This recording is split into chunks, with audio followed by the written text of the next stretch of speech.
میرے رسول پاک علیہ وسلم نے فرمایا بندہ اللہ کے سب سے قریب اس وقت ہوتا ہے جب وہ سجدے کی حالت میں ہوتا ہے۔ کس کے قریب ہوتا ہے؟ اللہ کے سب سے قریب ہوتا ہے، وہ بڑا نیڑے ہے رب کے، بڑا قریب ہے، اس لیے کہ وہ حالت سجدہ میں، وہ جب سجدے کرتا ہے نا اس کی بارگاہ میں جب جھک جاتا ہے۔ آپ ذرا سجدے کی کیفیت دیکھیں نا، زبان بھی یہاں ہے، آنکھ بھی یہاں ہے، کان بھی، عقل بھی ساری، اس نے سارا کچھ رکھ دیا سجدے میں۔ آپ وہ کبھی پیچھے جائیں تو دیہاتوں میں کہا جاتا تھا ناک سے نکیریں نکالو، بہت بڑی سزا ہوتی تھی نا، ناک سے نکیریں نکالو، بڑی سزا ہوتی تھی۔ تو اس نے کہا مالک مجھے کسی نے کہا نہیں، پر دیکھنا میں نے رکھ دی ساری عقل سجدے میں، اور رکھ کے کہا کہ سبحان ربی یا اللہ، اللہ میں پست ہوں تو اعلیٰ ہے، اللہ تو میرا رب ہے اور تو سب سے اعلیٰ اتنا۔ اور فرمایا جب یہ اس کیفیت میں ہوتا ہے تو پھر یہ اپنے رب کے قریب ہوتا ہے۔ کثرت عبادت نوافل، میرے رسول کریم علیہ الصلوۃ والسلام نے ارشاد فرمایا، حضور فرمانے لگے جس گھر میں اللہ کا ذکر ہوتا ہے وہ گھر زندوں کا ہے، اور جس گھر میں رب کریم کا ذکر نہیں ہوتا وہ گھر زندوں کا نہیں ہے۔ گھر نا ہم نا کتابوں میں پڑھتے ہیں کہ ایک بزرگ کہتے ہیں، حضرت فضیل بن عیاض کہتے ہیں کہ میں ایک گلی سے گزر رہا تھا تو گھر کے اندر کسی قاری صاحب نے قرآن کی آیت پڑھ دی، وَلِمَنْ خَافَ مَقَامَ رَبِّهِ جَنَّتَانِ، میں تو میرے کانوں سے ٹکرائی تو اللہ نے میری کایا ہی پلٹ دی، میں توبہ کر گیا۔ اب گھر کے اندر سے آواز آئے تو صحیح نہ تلاوت کی، پر اندر سے آواز آتی نہیں، یا ڈیک بجنے کی آواز آتی ہے، یا ٹی وی چلنے کی آواز آتی ہے، یا دھوم مچانے کی آواز آتی ہے۔ عبادت کا وہ جو خاص شوق تھا، وہ جو حسن تھا، وہ جو توانائی تھی، وہ جو بات تھی۔ ایک جگہ پہ ہم بیٹھے تھے تو وہاں ایک صاحب آئے اور انہوں نے آتے ہی کہا کہ مہربانی کریں ذرا مجھے مصلی دے دیں، میرے نہ کچھ نفل رہ گئے۔ تو میں نے وضو کر لیا تو کوئی مصلی مل جائے، مصلی انہیں دے دیا گیا، وہ مصلی لے کے چلے گئے۔ تو پیچھے ایک صاحب نے تبصرہ کیا، کہنے کتنا ریاکار بندہ ہے، لوگوں کو دکھا رہا ہے کہ میں نفل پڑھتا ہوں، ہے کوئی بات کرنے والی؟ میں نے اسے کہا، میں نے کہا تو مہربانی کرنا، اس طرح کی ریاکاری تو بھی کر، پکڑ مصلی اور جہاں تو بھی تھوڑی ریاکاری کر کے آ، اٹھ ذرا شکر کر، کوئی یہ ریاکار بھی ملا ہے، کوئی نفل پڑھ کے ریاکاری کر رہا ہے اللہ کا۔ میں کہتا ہوں کو پڑھے تو صحیح نہیں، یار یہ کوئی دور ہے نفل پڑھنے کا، اس میں تو لوگوں کا مزاج ہی نہیں، طبیعت ہی نہیں۔ میں نے کہا چل مہربانی کر یہ لے مصلی اور تو بھی جا تھوڑی سی، یا کاریا ریاکاری کرو تو صحیح نا، مزاج ہی نہیں، ذوق۔ جمعے کی نماز پڑھ کے یوں دنیا بھاگتی ہے، او ہو پتہ نہیں کون سی پیچھے آگ تھی جو بجھائی جائے گی، اور آج تک لوگ مسئلہ پوچھ رہے ہیں کہ جمعے کی بعد والی سنتیں کتنی ہوتی ہیں۔ میں نے کہا کتنے سال ہو گئے جمعہ پڑھتے، کتنے سال ہو گئے، ابھی تک سنتوں کا نہیں پتا، ابھی تک نہیں علم کے پہلے کتنی رکھتے ہیں اور بعد میں کتنی رکھتے ہیں۔ فجر کی سنتیں کب پڑھنی چاہیے، سنو فجر کی سنتوں کے بارے میں۔ میرے رسول کریم سید عالم صلی اللہ تعالیٰ علیہ وسلم سے ایک صحابی نے پوچھا تھا، حضور میری فجر کی سنتیں رہ گئیں یا رہ جاتی ہیں تو حکم کیا ہے، کیا انداز ہے حضور کا؟ بخاری مسلم کے لفظ سنو، حضور سید عالم صلی اللہ علیہ وسلم فرمانے لگے، اس نے کیا پوچھا تھا، حضور جواب کیا دیتے ہیں؟ فرمایا فجر کی سنتیں کبھی نہ چھوڑنا، فجر کی پہلی 2 سنتیں کبھی نہ چھوڑنا۔ یا رسول اللہ صلی اللہ تعالیٰ علیہ وسلم میری رہ گئی ہیں، رہ جاتی ہیں۔ فرمایا فجر کی 2 سنتیں نہ چھوڑنا، فرمایا فجر کی پہلی 2 سنتیں مجھے دنیا اور دنیا کے اندر جو کچھ ہے وہ سب سے زیادہ پیاری ہے۔ فجر کی 2 سنتیں دنیا اور دنیا میں جو کچھ ہے مجھے وہ سب سے زیادہ پیاری ہیں، اس لیے فجر کی سنتیں نہ چھوڑ کے۔ نبی پاک علیہ السلام نے فرمایا تمہیں پتہ چل جائے نا پہلی صف کا ثواب کتنا ہے، تم قرآن اندازی کرو۔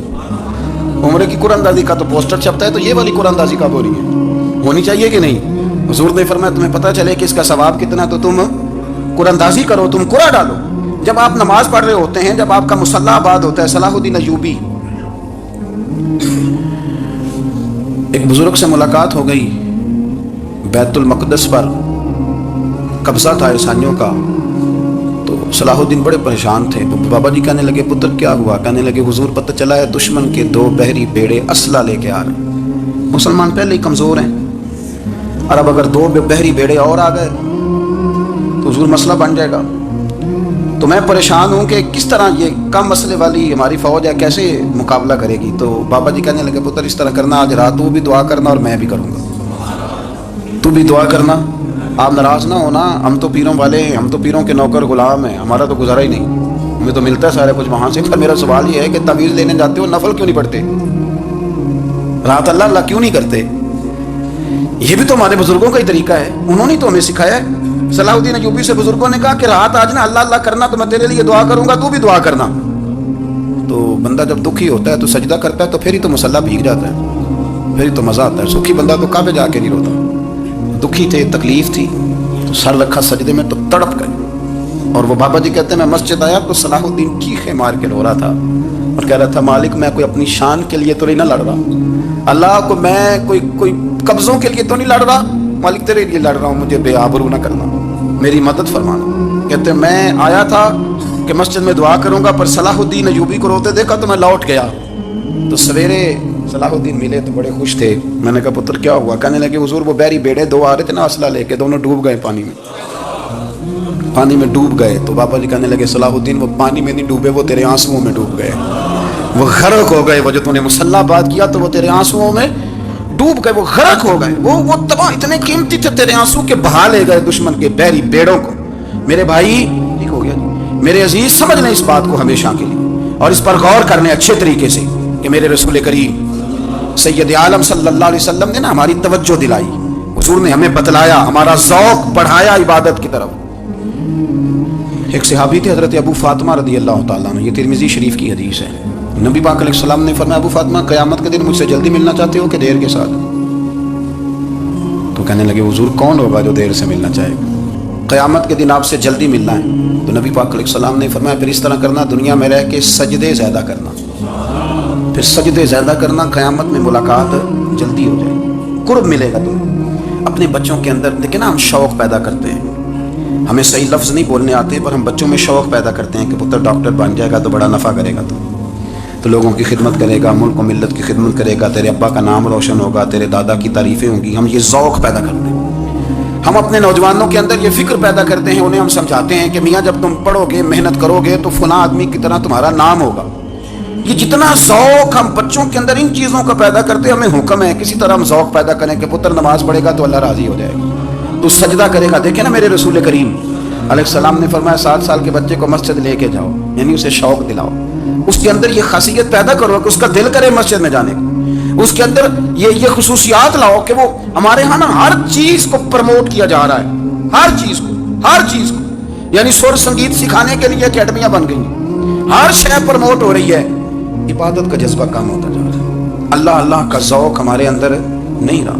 اور اتنا مشکل ہم نے اپنے لیے بنا لیا ہے کہ وہ بندہ جو بڑی زبردست مذہبی گفتگو کر رہا تھا اور تگڑی بات کر رہا تھا, کیا بات ہے, لیکن نماز کے بارے میں کمزوری دکھا جاتا ہے, نوافل کے بارے میں وہ چپکے سے نکل جاتا ہے.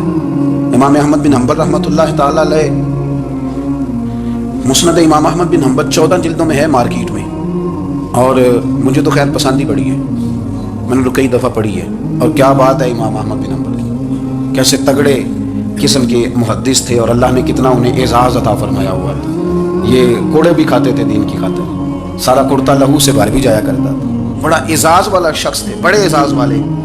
حدیثیں جمع کرنا, حدیثیں لکھنا, حدیث پڑھانا, سارا دن رہتے تھے. کہہ سکتے تھے کہ میں کر تو رہا ہوں کام, اور حدیث بھی موجود ہے کہ عالم عابد سے افضل ہوتا ہے, پر اس کے باوجود امام احمد بن حنبل رحمۃ اللہ علیہ 300 نفل فرض نمازوں کے علاوہ پڑھا کرتے تھے, 300 نوافل روز پڑھا کرتے تھے. ان کے بیٹے نے کہا ابا جی مکان خریدنا ہے تو جگہ کہاں کر کے لوں, بہت ساری آبادیاں, تو فرمایا پتر وہاں لینا جہاں مسجد قریب ہو.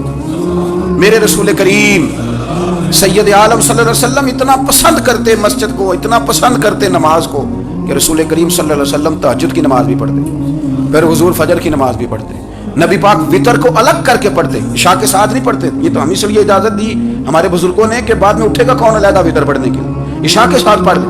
وتر پڑھتے, تہجد پڑھتے, فجر پڑھتے, اشراق پڑھتے, چاشت پڑھتے, پھر مغرب کی نماز کے بعد 6 رکعت اوابین پڑھتے, پھر رات کو صلاۃ اللیل پڑھتے. سیدہ عائشہ صدیقہ کہتی ہیں زمانہ سو جاتا اور میرے رسول مصلی بچھا کے کھڑے ہو جاتے. او یار کھیتی باڑی کر کے نہیں, محنت مزدوری کر کے نہیں. جناب عائشہ کہتی ہیں میں یہ بھی دیکھتی کہ حضور ایک آیت شروع کرتے تو ساری رات اسی کو پڑھتے, اور میری نظر جاتی تو قدم مبارک پہ ورم آ جاتا. یار نماز پڑھ کے اتنی مشقت کر کے, اتنی جد و جہد کر کے ورم آ گیا, یا رسول اللہ اتنی محنت کیوں کرتے ہو؟ فرمایا افلا اکون عبدا شکورا, کیا میں اپنے رب کا شکر گزار بندہ نہ بنوں؟ صحابہ کا ذوق عبادتوں کا, ریاضتوں کا, تلاوتوں کا, طبیعت ہے ان کی, وہ ایک دوسرے کو. حضرت مولا علی شیر خدا کرم اللہ تعالیٰ وجہ الکریم کے زمانے میں روم کے بادشاہ نے کہا یار یہ مسلمانوں کا پتہ تو کرو, یہ آخر کیوں اتنے زیادہ مجاہد ہیں. اس زمانے میں جاسوس بھیجنے کا مزاج تھا, اب تو جاسوس پکڑا جاتا ہے, اب تو جاسوس, اور جاسوسی کا شوق ویسے آج بھی ہے. عرض کروں تھوڑی سی بات ہی سلمان سے, پتہ کیا ہمارا مسئلہ ہے؟ ہم جہاں جاتے ہیں نا وہاں تھوڑی خوشبو سونگنے کی کوشش کرتے ہیں، وہ کیا ہے تو یہ کیا ہے تو ادھر کیا ہے تو تھوڑا سا ادھر کیا ہے۔ میرے رسول پاک، پڑھیے درود شریف سارے، پڑھیے ذرا زور سے، صلی اللہ تعالی۔ نبی پاک علیہ السلام نے فرمایا جاسوسی نہ کرنا ورنہ تم بندوں کو خراب کر دو، اور فرمایا اس طرح نہ ہو کہ تم کسی کے آپ کھول نہ نکلو تو تمہارے پہلے کھل جائیں۔ یہ جو ذوق ہے نا یہ ختم کریں، چھوڑیں، مطلب آپ کس چکر میں پڑے ہوئے ہیں، اتنی زیادہ توجہ کرنے کی کیا ضرورت ہے، کام سے کام رکھیں، اس میں بندہ تھوڑا سا نا آسان رہتا ہے۔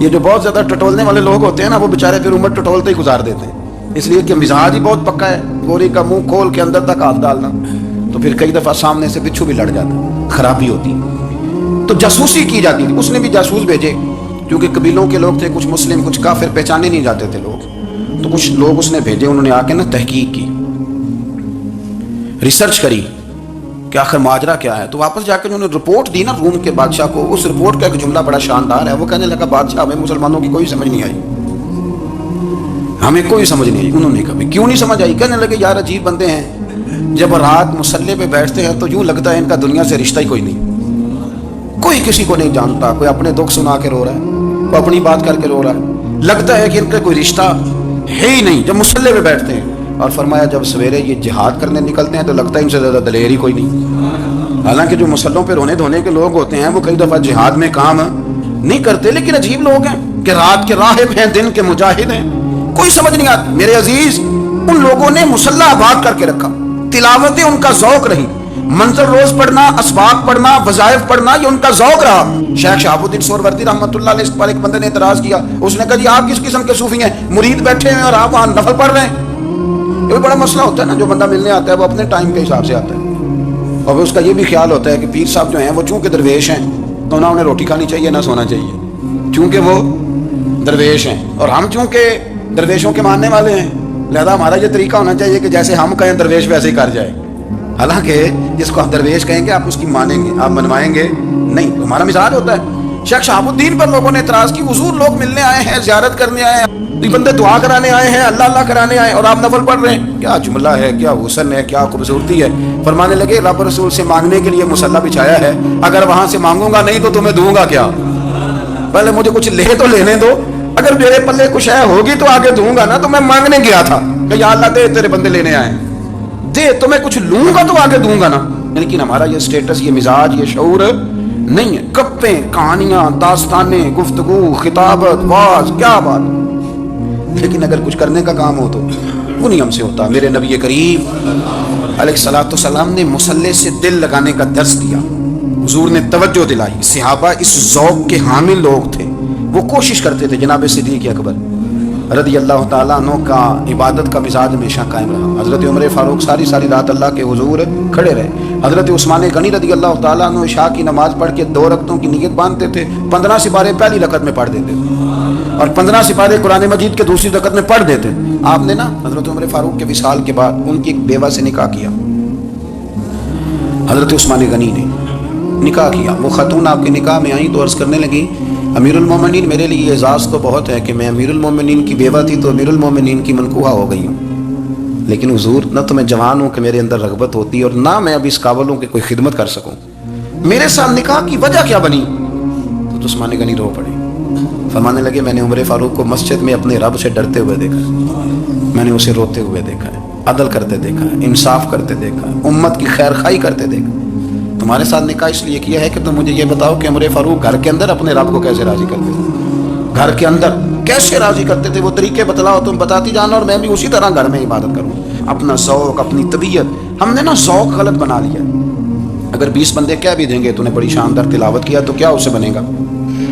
100 بندہ کہہ بھی دے تیری کیا بات ہے، کیا بات ہے نعت خان کی، کیا بات ہے علامہ صاحب کی، پیر صاحب کی، پیر مہر علی شاہ صاحب رحمۃ اللہ علیہ۔ آپ تشریف فرما تھے تو آپ کے ایک ہی بیٹے بابو جی جن کو کہا جاتا ہے، جس دن صاحبزادے پیدا ہوئے تو خادم نہ وہاں سے نکلا، ان لوگوں کے شوق اور طرح کے تھے نا تو ان کی توجہ بھی اپنے شوق کی طرف رہتی، تو خادم نکلا اندر سے، پیر صاحب مبارک ہو، پیر صاحب مبارک ہو، پیر صاحب مبارک ہو، پیر صاحب مبارک ہو، شور کر رہا ہے۔ تو پیر صاحب کو وجد ہو گیا، اللہ اکبر اللہ اکبر اللہ، وہ کیا ہوا، کس بات کی مبارک دے رہے ہو؟ اس کی حضور اللہ نے بیٹا دیا ہے۔ تو آپ فرمانے لگے اچھا حضور آپ کیا ہوا، آپ تو پریشان ہو گئے۔ فرمانے لگے جب تو نے 3 دفعہ کہا نا میرے علی کو مبارک ہو تو تو میں سمجھا تھا شاید تجھے کسی نے بتا دیا ہے کہ مہر علی سے اللہ راضی ہو گیا. میں سمجھا تھا کہ شاید تو یہ خبر لے کے آیا ہے کہ کسی نے بتایا ہے کہ مجھے آج خبر ملی ہے کہ مہر علی سے رب اچھا پتر ہوا ہے. الحمدللہ اللہ کا شکر ہے. پر میرے لیے مبارک کا دن وہ ہوگا جب میرا رب کہے گا کہ میں مہر علی سے راضی ہوں. میرے محبوب کہیں گے کہ میں مہر علی سے. آپ بات کو سمجھیں. شوق ہی کسی اور طرف تھا, دل ہی کہیں اور لگا ہوا تھا, طبیعت ہی کہیں اور مائل تھی. کوئی وظیفہ پوچھتے تھے تو پڑھتے تھے وہ لوگ, کچھ اللہ اللہ انہیں بتائی جاتی تھی تو کرنے کا شوق رکھتے تھے, طبیعت تھی, قائل تھی. حضرت ربیع کہتے ہیں میں بڑی دور سے سفر کر کے گیا حضرت اویس کرنی سے ملنے, بڑی دور سے. اور جب میں پہنچا تو فجر کا وقت تھا, تو حضرت اویس کرنی کو میں نے پا لیا. تو وہ نماز پڑھ کے نا قرآن شریف لے کے بیٹھ گئے. فرماتے ہیں اشراق چاشت کا وقت ہوا تو نفلوں کی نیت باندھ لی. محدث ابن الجوزی نے لکھا ہے, فرماتے ہیں پھر جب زوال کا وقت ہوا تو مسجد میں جھاڑو دینے لگے. زور کی نماز پڑھ کے تو عصر کی تیاری تک وہ مسجد میں بیٹھے رہے. اور میرے نبی پاک علیہ السلام نے فرمایا جو نماز کے انتظار میں بیٹھا ہو وہ نماز ہی میں ہے, وہ نماز ہی میں ہے. فرمایا میری دنیا میری امت کی جو رہبانیت ہے نا وہ اتنی ہے کہ نماز کا انتظار کرے. اذان کے بعد نماز کا یہ راہب ہے, یہ اس وقت چھوڑ کے بیٹھے ہیں سارا کچھ. فرماتے ہیں عصر تک انہوں نے اللہ اللہ کی, پھر مغرب تک کی, عشاء کی نماز ہوئی تو نماز پڑھی تو وہ تھک گئے. اب مجھے وہ فارغ ہوا مصلی چھوڑے تو میں ملاقات کروں نا. یہ آپ حیران نہ ہو کہ اتنی دیر بندہ کیسے اللہ اللہ کر, ہم نے کی نہیں نا اس لیے ہم پریشان ہیں. جو عادی ہوتے ہیں وہ کر بھی لیتے ہیں, وہ یہ کام. میری بات کی سمجھ آ رہی ہے؟ جب جاتے ہو کسی دفتر میں تو 8 گھنٹے کھڑے رہ لیتے ہو نا, مجبوری ہوتی ہے تو کھڑے رہا جا سکتا ہے. پاسپورٹ کے دفتر بولیے, امیگریشن کی لائنوں میں, اور میں نے تو ایمبیسیوں میں بندے 12 گھنٹے پہلے جا کے کھڑے دیکھے, رہ لیتے ہیں کھڑے. تو اگر ان کاموں کے لیے رہا جاتا ہے تو اللہ رسول کے لیے بھی کھڑے رہا جا سکتا ہے. تو فرمانے لگے کہ جب عشاء کی نماز کے بعد آخر انسان تھے, تھک گئے, نیند کا غلبہ ہوا تو تھوڑی ایسے آنکھ بند ہوئی تو کھلی تو رونے لگے. حضرت ویسے کر دیا, رو کے کہنے لگے مالک مجھے غافل تو نہ کر, ابھی میں نے کیا بھی کچھ نہیں, دن ختم ہو گیا, کوئی نفل نہیں, کوئی اللہ اللہ نہیں, اللہ مجھے غافل نہ کر, میری مدد فرما. فرماتے ہیں جب وہ روئے تو میرے ساتھ جو شخص تھا میں نے کہا اٹھو چلیں. کہنے لگا حضور ملنا نہیں. فرمایا جو میں لینے آیا تھا وہ مجھے مل گیا, جو میں ان سے سیکھنے آیا تھا وہ مجھے نصیب ہو گیا, اب اور میں نے کیا لینا, ختم ہو گئی بات, اٹھو چلیں. اللہ کے بندوں نے حضرت ربیعہ بن کعب اسلمی رضی اللہ تعالیٰ عنہ فرماتے ہیں, کہتے ہیں جب بنو قریظہ اور بنو نذیر یہودیوں کے ساتھ حضور علیہ السلام نے جنگ کا اعلان فرمایا تو وہ دشمن ہو گئے. ہمیں خطرہ تھا کہ وہ رات کو کہیں محبوب کو تکلیف نہ دیں, تو کچھ لوگ نا تلواریں لے کے نبی پاک کے دروازے پہ پہرے داری کرتے تھے. گن مین رکھنا حرام نہیں, اگر کسی کو واقعی خطرہ ہو تو اس کے لیے سنت بھی ہے. حضرت علی المرتضیٰ تلوار لے کے حضور کے گھر کا پہرا دیتے تھے. حضرت ربیعہ بن کعب اسلمی رضی اللہ تعالیٰ عنہ فرماتے ہیں کہ رات میری ڈیوٹی تھی کہ میں حضور کے گھر کا پہرا دوں گا. تو فرماتے ہیں میں باہر سن رہا تھا, ساری رات ہی میرے نبی پاک نے اللہ کی تسبیح پڑھی, ساری رات, کبھی تسبیح, کبھی تحلیل, کبھی تحمید, کبھی تکبیر, ساری رات. فرماتے ہیں ساری رات حضور پڑھتے رہے اور ساری رات ہی میں سنتا رہا. مجھے اونگ آ گئی, میری آنکھ لگ گئی, حضور ابھی پڑھ رہے تھے, میں تھک کے سو گیا. اور فرماتے ہیں جب میری آنکھ دوبارہ سے کھلی تو میرے کانوں میں پھر کوئی چیز گونجی, تو میں نے کان لگایا تو میرے حبیب ابھی بھی اللہ کو یاد کر رہے. ساری رات حضور رب کی عبادت کرتے. اسی لیے تو کہا یا ایھا المزمل قم اللیل الا قلیلا, حبیب ساری رات تو نہ جاگا کر, تھوڑا آرام بھی کر لیا کر. میرے بھائی اپنا مصلح, اپنی عبادات, اپنے وظائف, اللہ اللہ جو آپ نے کسی سے سیکھی ہے اس کو کبھی کمزور نہ ہونے دیں. شجرہ شریف جو کسی بزرگ سے آپ لے لیتے ہیں تو کیا رسم ہے کوئی, اس پہ کچھ لکھا ہوتا ہے, وہ پڑھنے کے لیے دیا جاتا ہے. اس پہ لکھا ہوتا ہے کہ یہ اللہ اللہ آپ نے کرنی ہے. ساری زندگی کسی اسکول میں داخل ہو گئے اور وہاں جا کے آپ نصاب ہی نہ پڑھیں, کتاب ہی نہ کھولیں تو پاس ہو جائیں گے. وہ کہتے ہیں میں 20 سال جاتا رہا ملا کچھ نہیں. تو آپ نے لیا کیا ہے, ایک اتنی سی کتاب دی, اس کو تو کھول کے آپ دیکھ نہیں سکے, اس کے وظائف تک تو رسائی نہ ہوئی. اس لیے کہ اللہ اللہ کرنا مشکل ہے اور تصویر کھنچانا یہ آسان کام ہے. تو جو آسان ہے اس طرف ہماری توجہ لگی رہتی ہے اور جو مشکل ہے اس طرف ہم ذوق پیدا نہیں کرتے. یا ایھا الناس اعبدوا ربکم الذی خلقکم والذین من قبلکم لعلکم تتقون. اے لوگوں اس رب کی عبادت کرو جس نے تمہیں پیدا کیا اور تم سے پہلوں کو پیدا کیا, اس لیے عبادت کرو کہ تم پرہیزگار ہو جاؤ گے. مالک سمجھنے کی توفیق عطا فرمائے.